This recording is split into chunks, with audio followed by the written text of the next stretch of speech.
Hello my dear student, आज आप लोग का फिर से शिक्षा विकल्प चैनल पर स्वागत है।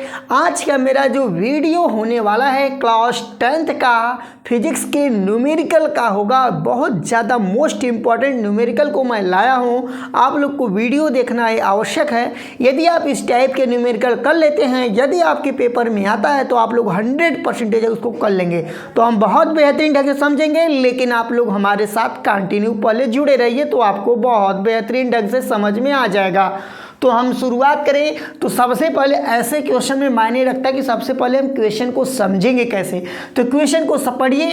एक अवतल दर्पण के सामने उससे 20 सेमी की दूरी पर, एक अवतल दर्पण है, उसके सामने 20 सेमी की दूरी पर कोई वस्तु रखने पर उसका वास्तविक प्रतिबिंब दर्पण से 30 सेमी की दूरी पर बनता है।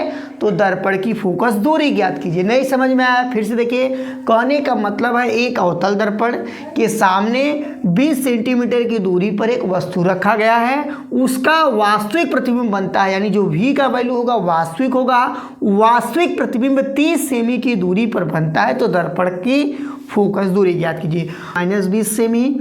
उसके बाद यहाँ पर हम लोग लिखेंगे v बराबर देखिए उसके सामने रखने पर उसका वास्तविक प्रतिबिंब दर्पण से 30 सेमी की दूरी बनता है, यानी जो v का वैल्यू होगा आपका -30 सेमी रखा जाएगा।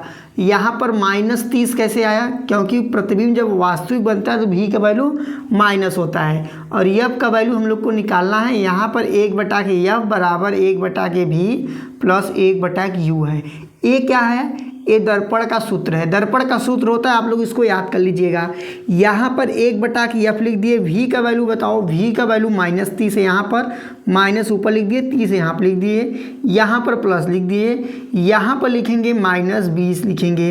अब a माइनस देखिए इसके पास जाएगा प्लस के पास, तो क्या होता है -1/30, यहाँ पर प्लस माइनस -1/20 हो जाएगा। अब इसका हम लोग क्या करेंगे, इसका एलसीएम लेंगे। 30 और 20 का एलसीएम जो होता है, 30-20 का एलसीएम 60 होगा। फिर 30 से 60 में भाग देंगे 2 आएगा। फिर उसके बाद यहाँ पर -2 बन जाएगी, इसका इसमें गुणा करेंगे, फिर इससे इसमें भाग देंगे 3 आएगा।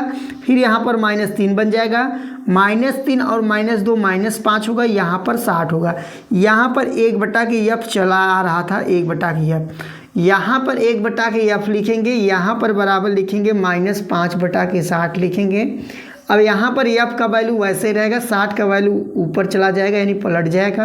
ये भी मतलब इन्वर्स कर दिए, या तो ऐसे से आप लोग गुणा भी कर सकते हैं। तो यहाँ पर जो होगा -5 होगा। अब 60 में जब 5 से भाग दिया जाएगा -12 सेमी होगा। इस प्रकार से जो मतलब यानी जो अवतल दर्पण था, जो उसके सामने 20 सेंटीमीटर की दूरी पर रखने पर वस्तु उसका प्रतिबिंब 30 सेमी बना रहा था, उस दर्पण का जो फोकस दूरी था 12 सेमी था। तो यहाँ पर हम लोग 12 सेमी भी लिख सकते हैं, वहाँ पर जो -12 आया इसको हम लोग 12 सेमी कर सकते हैं। अच्छा, 12 सेमी आपको बता रहा था कि जो दर्पण है, कौन सा दर्पण है? अवतल दर्पण है, इसलिए 12 सेमी यहाँ पर आया है। तो आशा करता हूँ कि आप लोग इसको समझ गए होंगे, और इसी प्रकार का आप लोग को वीडियो चाह रहा होगा तो कमेंट बॉक्स में बताइए, बहुत जल्द उसका वीडियो आ जाएगा।